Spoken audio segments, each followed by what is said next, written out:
Good afternoon, ladies and gentlemen, and thank you for coming to today's GIC talk. My name is Serin Jung, and I am a volunteer here at GIC. Before we begin, I would like to ask you to please turn off your cell phones or switch them to silent mode. Today's speaker is Gwangju Muhammad Nakib bin Pengiran Rahim, who is an undergraduate student from University Brunei Darussalam, majoring in Geography and Development. Now, he is an exchange student studying at Jeonnam National University. So, what do you know about Brunei? Honestly, before the talk, I never heard about Brunei before.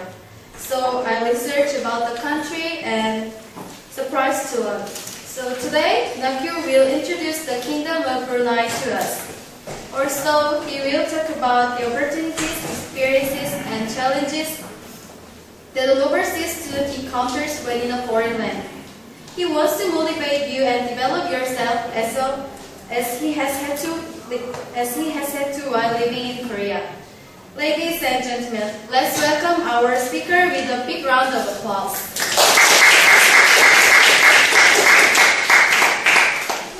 Thank you. All right. A very good afternoon, ladies and gentlemen. The weather has been getting a little bit cold these days, hasn't it? So I hope that you have been keeping yourselves pretty warm. I also hope that you have not been going through too much trouble coming here today, because I would not like to be the person responsible if you get sick. Alright. Okay, first of all, I'd just like to express my appreciation to the Gwangju International Center for having me here today. It is both an honor and a pleasure to be here. Let me begin by reintroducing myself. My name is Gwangju Muhammad bin Pengiran Rahim. That's how I usually write my name, Nakyu Rahim.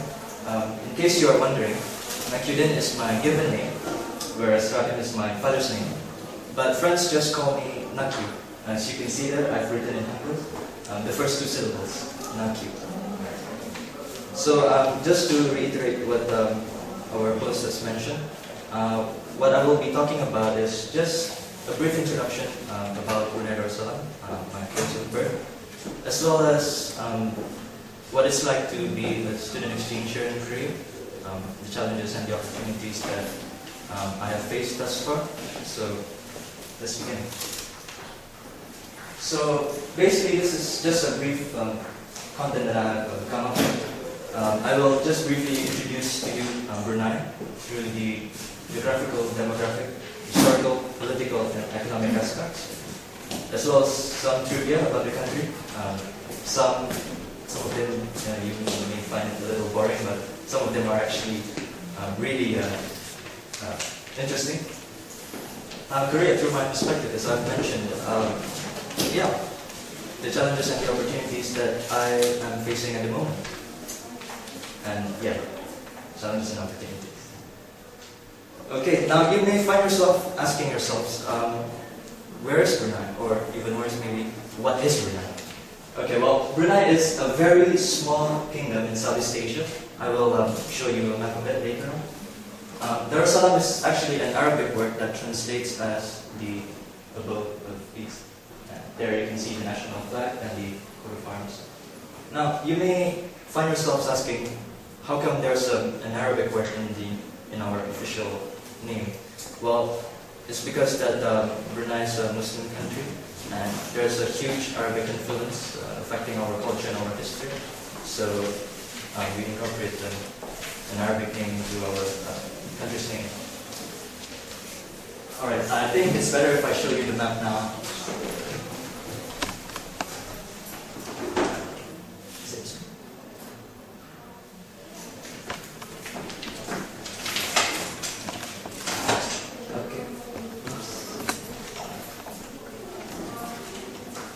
Alright, basically we are here in Gwangju, so we pan out a little bit. Right here in Southeast Asia, if you can see that very small country over there. There we go. This is the outline of the country. Right there. It's composed of 4 districts, by the way, whereas Gwangju is 5 districts. So you can just imagine just how small a country it is. And I will mention just how many people there are in Brunei and the size of the country.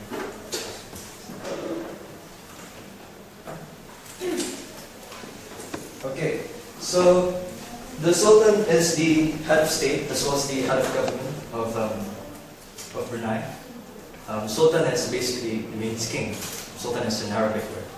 So there you can see, as I've mentioned, he is the head of state. He's also actually the head of government. He goes by the name of Sultan Pengiran here, but we just usually refer to him as Pengiran, His Majesty. And the royal family can actually trace its lineage back all the way since the 14th century. And he is the 29th Sultan of Brunei. Oh, yeah, by the way. Yeah, this is a picture of him trying to, with the Malaysian Prime Minister. Oops. This is actually from a meeting, from the ASEAN meeting. Do you guys know what ASEAN is? ASEAN is a regional organization of nations in Southeast Asia. ASEAN means the Association of Southeast Asian Nations. It is composed of 10 countries. Brunei is the 6th member when it gained independence in 1984. And to show to the people that ASEAN is a regional organization that is showing solidarity and brotherhood, they always try to do this handshake thing like that. But as you can see, His Majesty is having a very difficult time trying to push his hand right over there. This one right here is a picture from a royal wedding, which is actually very recent, about last month. The Sultan is marrying one of his daughters to this guy right here, who is a commoner. Yeah, basically that is the royal family. But here we have a picture of His Majesty. From the looks of it, sharing a joke with President Obama, probably talking that behind later on. Yeah. So, just some information at a glance. As I've mentioned, Brunei is a small country, and the same can be said about its population. Its population stands at about 400,000 people, and for the sake of comparison, I've also included the facts and figures for Korea, and by Korea I specifically mean South Korea.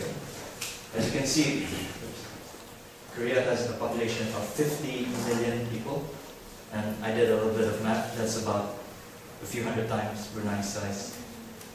And the area is 5,765 square kilometers, whereas Korea is 100,000 square kilometers, which is 17 times.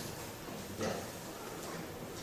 And it is 8 GMP plus 8, so right now it is 350 Korea, so at the moment it's 250. And the seal of the government is Bandar Seri Begawan. It is a mouthful. And the political system is a constitutional monarchy, although I have to say that in practice it's more of an absolute monarchy because the Sultan is both the head of state as well as the head of government, and therefore he has full executive authority in Brunei. So practically an absolute monarchy. And the official language according to the Brunei Constitution is Malay. I've also included English and Hokkien. Hokkien is actually a local Chinese dialect. We have a sizable Chinese community in Brunei. They don't speak Mandarin and Cantonese. They do speak Mandarin, but only in official events. But between friends and between families, they speak the local Chinese dialect of Hokkien. English is not an official language, but practically it is the second language of the country because pretty much everyone speaks it. And the official religion, as mentioned by the Constitution, is Islam, although other religions are being practiced as well. Yeah, those are the coordinates, not too important, so it's fine. The climate is equatorial tropical, which means it is hot and humid all year round. Obviously, there are no 4 seasons. There's no summer and no winter. There's only practically 2 seasons, hot and wet. But when it's not raining, it's going to be hot and humid, so yeah, it's always pleasant, I would say. Alright, there we go. Being near the Kuwait to Brunei experience is one option, but you're right. As I've mentioned, the country is composed of 4 districts. It just gives you an indication of just how small a country is. Brunei Muara, which is the smallest district, it is 570 square kilometers. Glide to Pengiran. Now the capital, Bandar Seri Begawan, is in the Brunei Muara district. It is, as I've mentioned, the smallest district, and yet it houses the largest population of the country, simply because the seat of government, the capital, and pretty much everyone who is important is there. So, as I've mentioned, the population is 400,000 people. So you can see here that the population composition, we have Malays, Malay. Malays make up about 65% of the people, whereas the Chinese, I put in 11 here, it should be 15, I'm sorry about that. As I mentioned, the Chinese make up a sizable community in Brunei. It also makes up a sizable community in all the other countries in Southeast Asia, actually. Indigenous is 3.4%. What I mean by indigenous is that it's not to say that Malays are not indigenous, but if you think of it from an American perspective, the Native Americans, in a way, they are indigenous to America as opposed to the European colonists. Okay, so that's what I mean by indigenous. And others, basically expats, foreign residents, people who are in Brunei for about less than a year, like that. And this is the projected population pyramid. This is, I got it from the US Census Bureau. It is projected, by the way, because the latest census has not been obtained for 2012.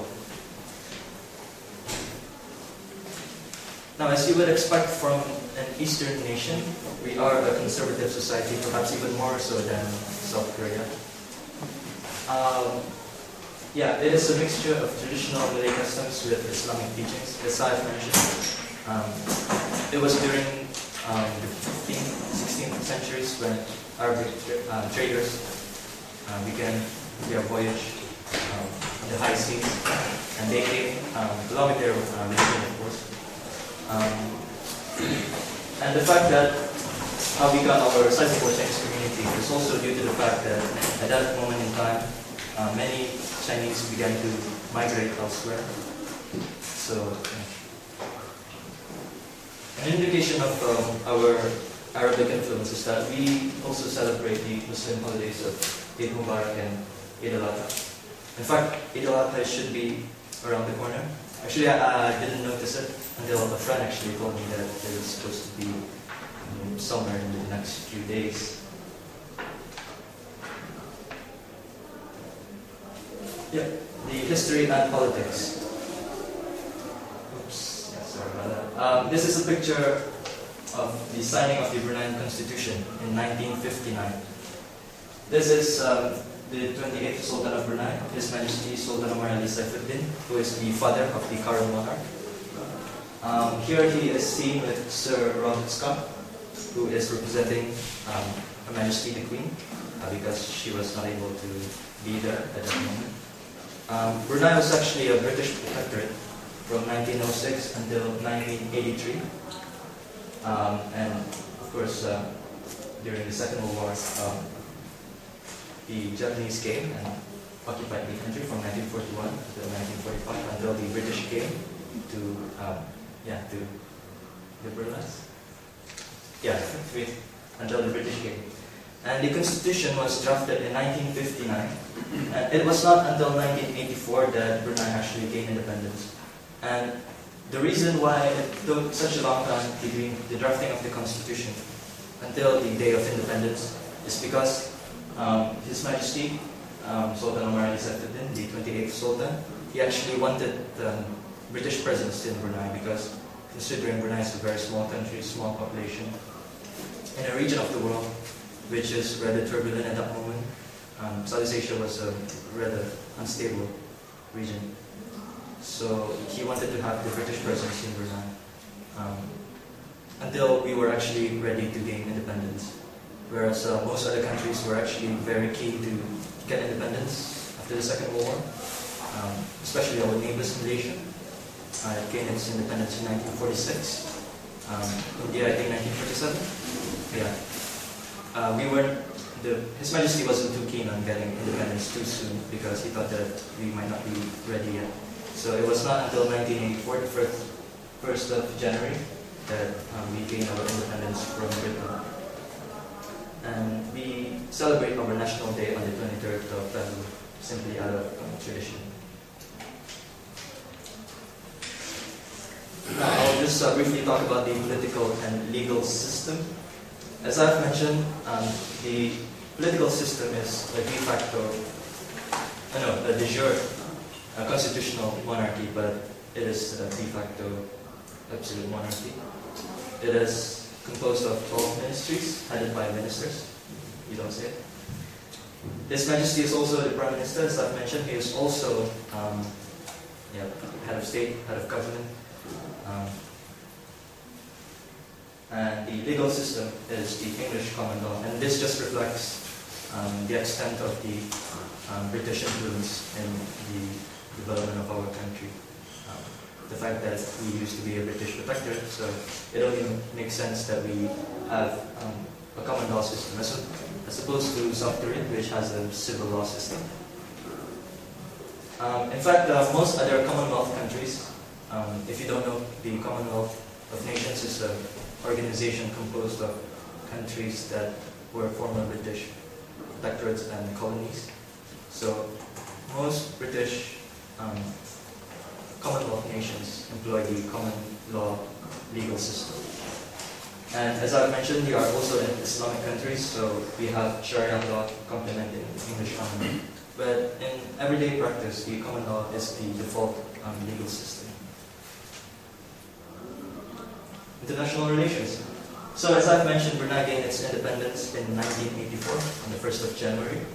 And as a consequence of that, we needed to gain international recognition. So Brunei embarked on this international relations mission so as to gain recognition from the world community. So it became a member of the Commonwealth of Nations on the very same day that it gained its independence on the 1st of January 1984. And ASEAN, just 7 days later. Unfortunately, I was not able to get the date for the Organization of Islamic Cooperation when Brunei actually became a member of the OIC. All I could get was the month. And it was not until the September 21st, because that was when the United Nations General Assembly was meeting for that year, that Brunei became an official member of the United Nations. So, among other things, there are actually other organizations that Brunei joined, but it's more of a trade organization. These are the proper political organizations, I would say. And Brunei established formal diplomatic relations with the Republic of Korea in 1984. But actually, even before Brunei's independence, there has been trade going on between Brunei and South Korea.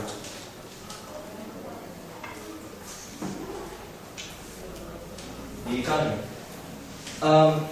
When we talk about the economy exclusively, if someone from Brunei was to meet you and you are talking from a completely economic aspect, you would think that Brunei is a Middle Eastern country, simply because that our economy is totally composed of oil and natural gas. And as you can see, it accounts for 50% of our gross domestic product and accounts for 85% of total exports. In other words, only 15% are non-oil and gas. Yeah, our primary customers, Japan, but South Korea is also among one of our major customers. The next major source of income is investment in overseas assets by the Brunei Investment Agency, which is an agency under the Ministry of Finance. And the need to diversify the economy has been an utmost priority of the government because, as I have mentioned, oil and gas accounts for the bulk of our economy.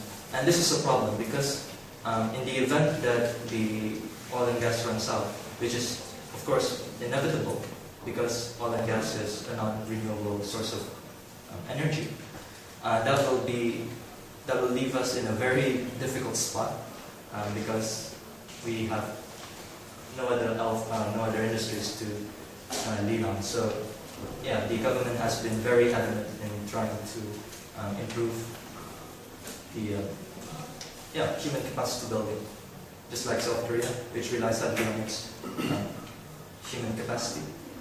So it's something that is bothering the government. It is a dilemma. Yeah, just to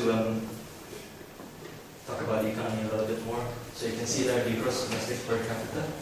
Brunei is at 49,000, 50,000, and South Korea at 31. And the Human Development Index, in case you don't know, the Human Development Index is an index developed by the United Nations Development Program. I think it was developed in 1990. And it is being employed in the Human Development Report annually. The report for 2012 has not been published yet, I think. So I was only able to use the 2011 data. So what it is that it tries to measure development, not just from an economic aspect, but from a social and political aspect. It tries to measure life expectancy, education, health, and other social indicators such as freedom of speech and all that.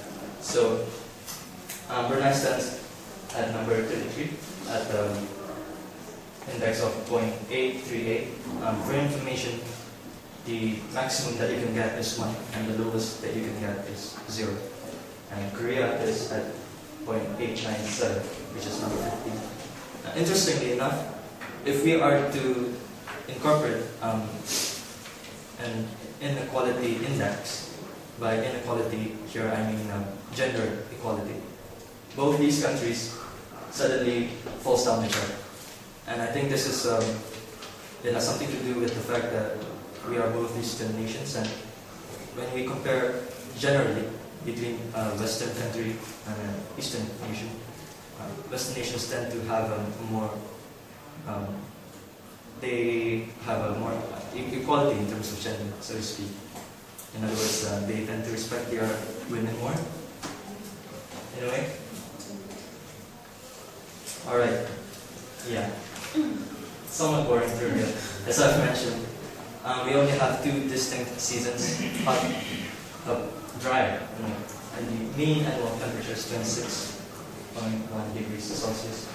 Brunei is a welfare state, and what I mean by a welfare state is that it provides everything. We have free education up until tertiary education. I'm actually on a government scholarship, so I literally don't have to pay for anything to get into college. In fact, the government pays for me to go to college. Healthcare is also subsidized. Well, actually, they do charge you, but it's $1 for every doctor's consulting. So if you're sick and you go to a government hospital, you pay $1. But there are, of course, private clinics with general practitioners who practice private practice. Housing is subsidized, and there are no taxes. What I mean by no taxes is literally no taxes, no income taxes, no corporation taxes. Business taxes, I think there are, but it is negligible. And the only tax that I am personally aware of is road tax. Road tax. The road, yeah, which is $30 per year. And it drives on the left.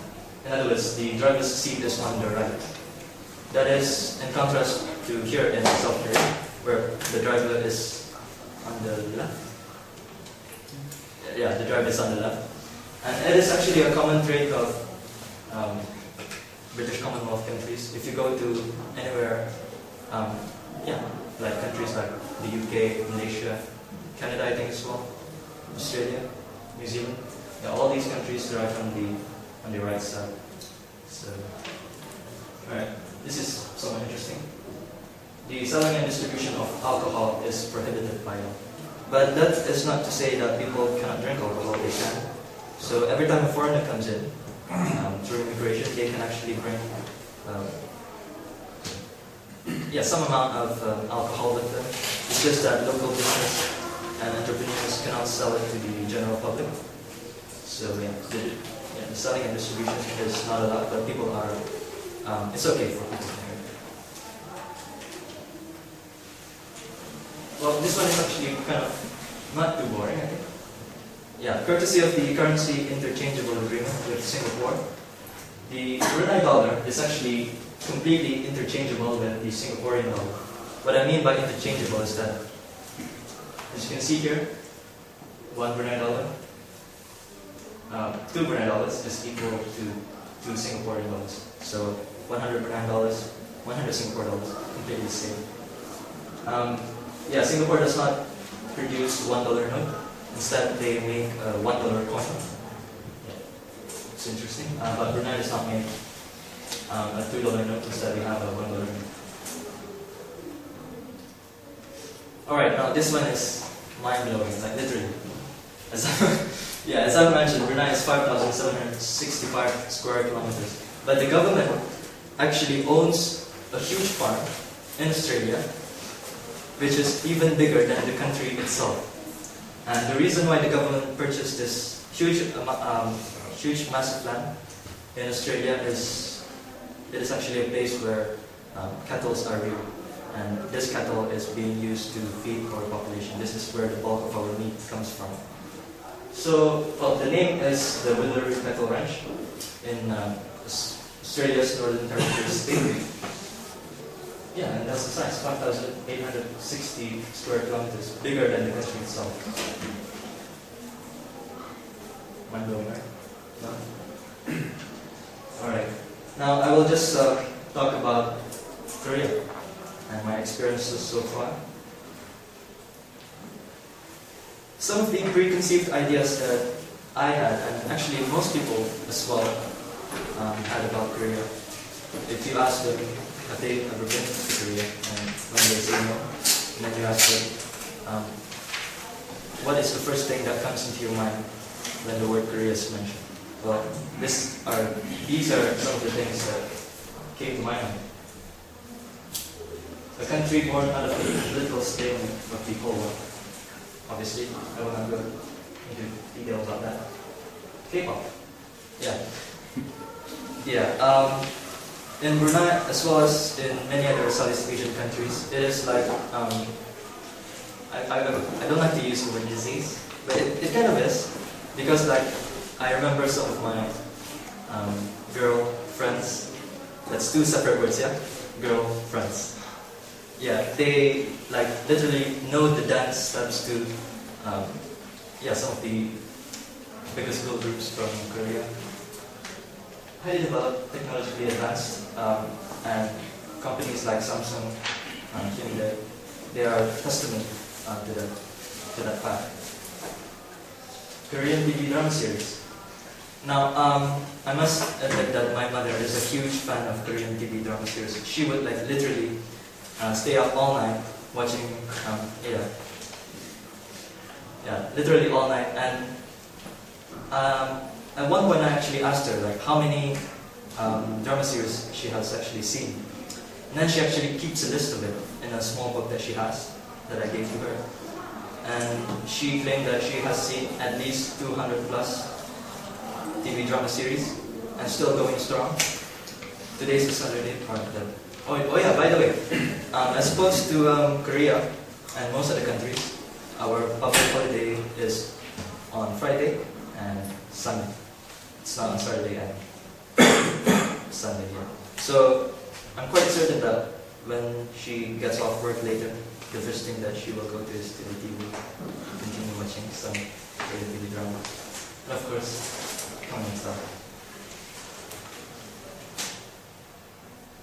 Yeah, but that all kind of, that didn't change, but it's just that I'm now here in Korea about 2 months. Some of the preconceived ideas that I had they hold true, but these are the other things that I noticed once I came here. So, yeah, efficient public transport system. Whenever I stop at the bus stop, hoping to hop on a bus, I usually don't have to wait more than 5 minutes. It's always like, yeah, you can always, and there are always other buses to get into. So if you're waiting for bus number 19, but it's actually taking a very long time, you can take bus number 571, something like that. But that is being offset by the fact that some of the most dangerous taxi drivers live in Gwangju. I don't know why, but every time I'm at the passenger seat, I somehow feel a little bit uncomfortable because they drive rather recklessly, and sometimes they curse in Korean, so yeah, I don't feel too safe, so that's why I prefer taking the bus instead of the taxi. But for today, I took the taxi because I needed to prepare a few things here today, and waiting for the bus, that may take some time, so I took the taxi today. And yeah, good food. Very appetizing, different from Brunei, but there are some aspects that is similar, especially the fact that Koreans love spicy food. That holds true for many Malay people as well. We like spicy food, so in that sense, I love it. A little more expensive than Brunei, but then again, I think that is a little something that is to be expected. Because the standard of living and the cost of living here in South Korea is higher than in Brunei. Not by much though, but it's still enough for you to be to think twice before making a purchase. Yeah, and it's cold. Yeah, it's cold. It has been cold over the past 2 weeks, I think. Like it's like not safe anymore for me to go out without a jacket. Yeah. And it's lively. There's always something to do or see. This is supposed to Brunei where it's always like dull and boring. And yeah, but then again, I think that is, if you ask any local people, they probably say the same thing. And when you go overseas, you tend to see things in a different perspective, in a different light. So yeah, I guess maybe that is one of the factors that affected how I see Korea. I'll just say, it's just too, right, yeah, the feelings, yeah. I think maybe when you are overseas, and when I say overseas, I don't just mean like a day or two. I'm excluding holidays here. I'm talking about being overseas for an extended period of time. As I've mentioned, we tend to see things from a different perspective, in a different light. So, yeah, having lived in Brunei all my life, I guess I'm used to the ladies over there, and then so when I came here, you know, it was like a new breed of, a new pedigree, so to speak. So, yeah, I think if you were to ask any young lad in his young 20s, he'd probably say the same thing if he goes overseas. Alright, challenges. Now, especially in the first 2 weeks, when I first arrived here in Korea, it was difficult in a way because there's a language barrier, as I've written there. I can actually speak just a little bit of French and Spanish. And the other two languages that I can speak well is Malay and English. But I could not speak a word of Korean, except for saying hello, thank you, simple stuff. I actually had the opportunity to study Korean back at my home university. And I thought that it would be a good idea to actually learn it, because I knew that I was coming here anyway. But unfortunately, I maxed out all my credits. In other words, I couldn't take it anymore because there was no slot available left for me. So, yeah, unfortunately, I was not able to learn Korean. But fortunately, now I am learning Korean. And in fact, my Korean midterm exam was just yesterday morning, actually. Yeah, I did okay, I think. Cultural differences. Yeah, I will not elaborate too much on that. I think that's a little bit that you would expect. Food. Alright, being a Muslim, meat is a difficult thing for us because the thing is, It has to be slaughtered in a specific way. We have to say some sort of a prayer before we slaughter the animal. So that's a problem for me here. And luckily enough, I'm able to get halal meat from the local Muslim cultural center. Yeah. So I bought my chicken there. But other than that, if I eat at a restaurant, I have to eat seafood. And again, as I've mentioned quite a number of times now, the weather is significantly cooler and more extreme. It was, I think, on my second day. I'm 21 years old. I've never experienced a typhoon ever. And now I'm in Korea, only 2 days. And then a typhoon came along. It was a typhoon Bulong, yeah. And a few days after that, there was also another typhoon, but I don't know the name. It was less extreme. But yeah, imagine that. In just under 1 week, I experienced 2 typhoons. Yeah. Some of my relatives called me asking if I was okay, and I was yeah, I'm fine. And yeah, I am the only Bruneian exchange student in Gwangju. But I am not the only Bruneian actually. There's another student in National University who is from Brunei. He's a full-time student. I actually wanted to invite him here today, but he has been quite busy in the past few weeks. And there's another student actually, I think in Chosun University. Yeah, there's one Bruneian student there. Actually, most of my friends are in Seoul. Yeah, maybe about 20 of them. I actually wanted to go to the Hankook University of Foreign Studies, but the slots were pretty much booked. My friends filled it, so yeah, I came here.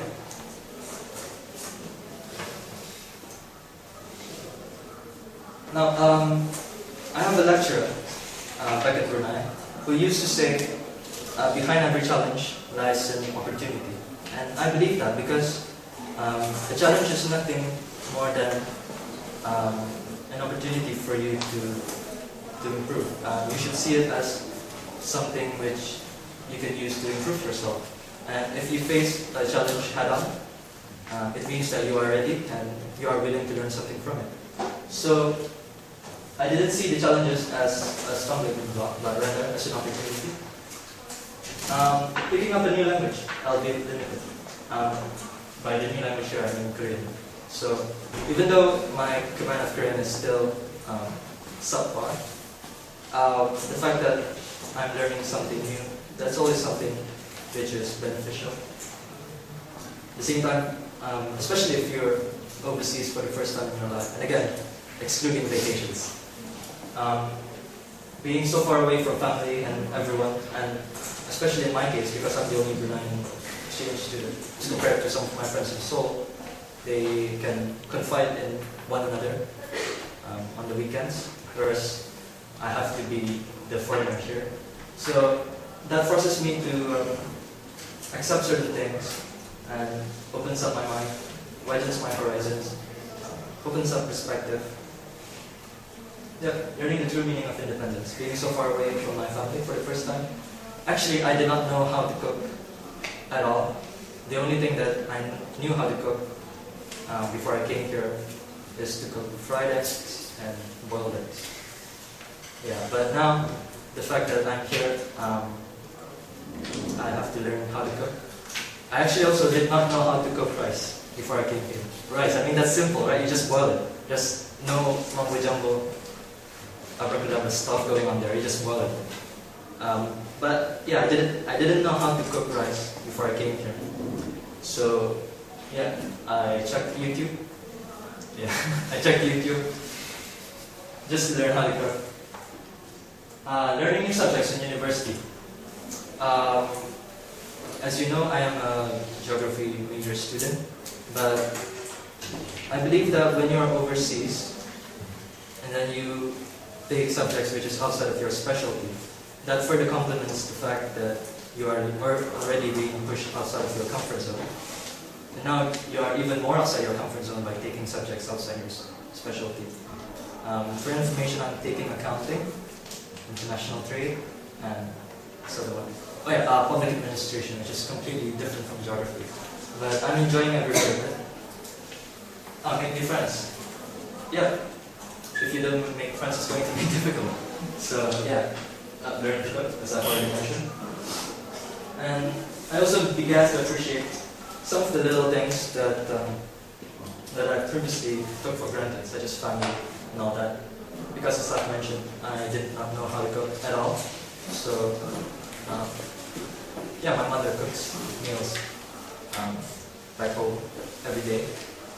So I'm usually holed up in my room whenever class is done.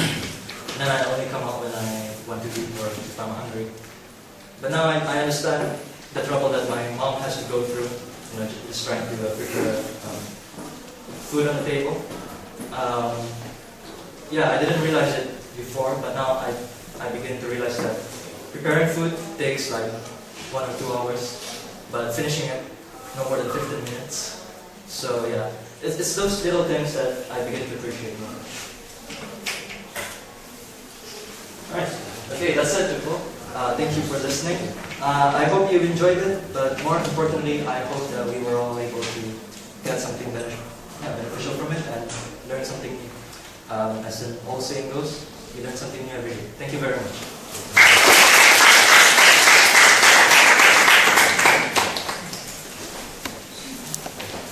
Okay, now we will begin the question and answer portion of the talk. If you didn't receive a piece of paper when you came in, you can raise your hand and one of our volunteers will give you a piece of paper for you to write your question on. Before we begin, I'd also like to say, please do not raise your hand to ask a question. We prefer that you submit your question in written format so that I can ask it here. Okay? So, first I'll start with some personal questions. You mentioned that you came to Gwangju about 2 months ago? Yeah. Okay. And you also came to Gwangju specifically because there was a university in Seoul you couldn't get into because of... Yeah. Okay. So why Cheongnam? Well, because all the other universities in Korea were pretty much booked up. And plus, Cheongnam was actually recommended by my advisor, actually. She thought that it would be a good experience for me, considering that all the other universities are in Seoul, whereas there's only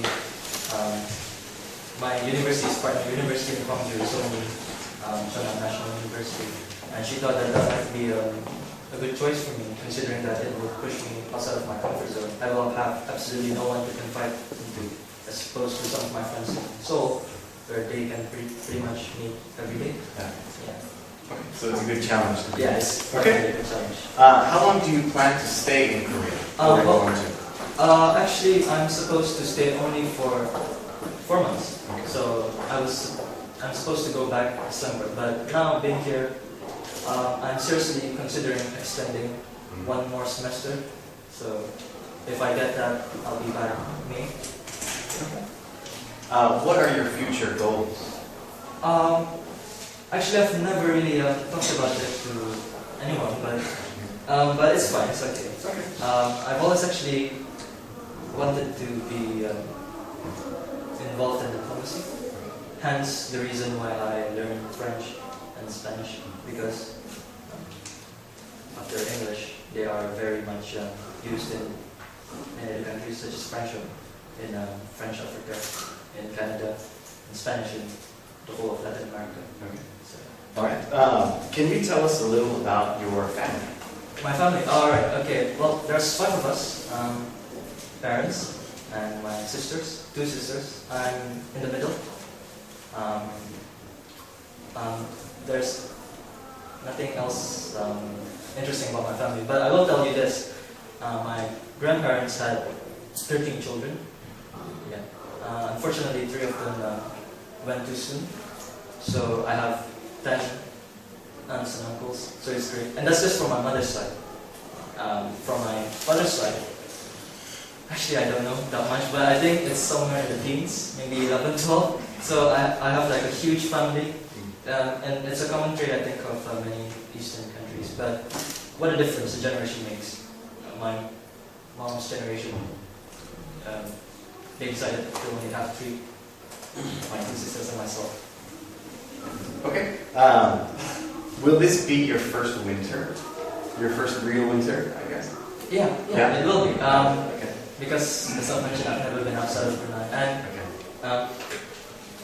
I will tell you this, I've only actually ever set foot on 5 countries. Brunei and South Korea, obviously, Malaysia, Singapore, and Thailand. And all those 4 countries share pretty much the same, pretty much the same climate and weather. So this will be my very first winter. Okay. You mentioned you went to Singapore. This person wants to know, how are Brunei and Singapore similar and different? Well, we are both similarities, small countries. Yeah. But the difference is, another similarity is that both countries share a high standard of living. That's for sure. And we share the same currency. Well, we don't share the same currency. It's just it's interchangeable. But the difference is that we can see it from the economical, political, and demographic aspects. If you look at the economy of Singapore, it is very much rested on their good human capacity building. What I mean by that is that the Singaporean economy is based on people with good work ethics, things like that, whereas ours is pretty much oil and gas. And then I also mentioned political. The politics of Singapore, it is guided, what political analysts would say, a guided democracy. Although one party has been in power for a long time, they have been doing a splendid job of that. And I would say that is the difference. Okay. Who or what is the most famous thing to come out of Brunei? That's tricky.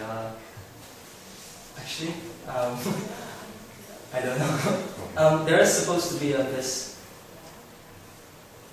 You know what? I don't think so. Okay. Let's see here. What aspect of living in Brunei do most citizens dislike? Okay. Well, as I mentioned, because we are a welfare state, everything is being provided by the government. So what's a bad thing, if anything? The funny thing is that very thing kind of like make people a little bit pampered in a way. People begin to expect more from the government. I often hear my dad being grouchy and saying, "Oh, the government this, the government that, the government's not doing a good enough job," and all of that. So I think the fact that we are being pampered in a way, we start to ask for more. Yeah, that would be it. Okay. What are some of the leftover British influences? You mentioned driving on the left side of the road. What are some others? Well, in my presentation I mentioned the legal system and all that. But other than that, I would say the fact that pretty much everyone speaks English. English is actually compulsory, and I think it's also compulsory here in Korea. Back in Brunei, we study English from preschool all the way until high school. And my course is also being taught in English. And in fact, interestingly enough, I think I need to share this because it's kind of a little bit funny. There was one family gathering one day at my aunt's place, and all the young kids were there. I was there, and we were talking, just talking, but we were using Malay and English interchangeably. We put English words here and there, Malay words here and there. Then my mom and my aunt came, and then they listened to us. And then they started to come up with this bet. They said that anyone who can not speak an English word at all for 1 hour gets something, which I forgot what it was. And then we accepted the challenge because we thought it was going to be easy. It's only going to be 1 hour. And how difficult can it be, right? And then,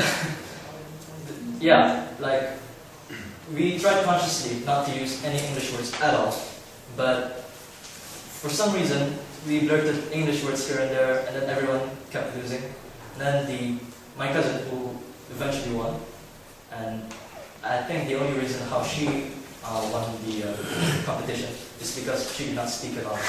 So, yeah, I would say that is the extent to which the British legacy is. Okay.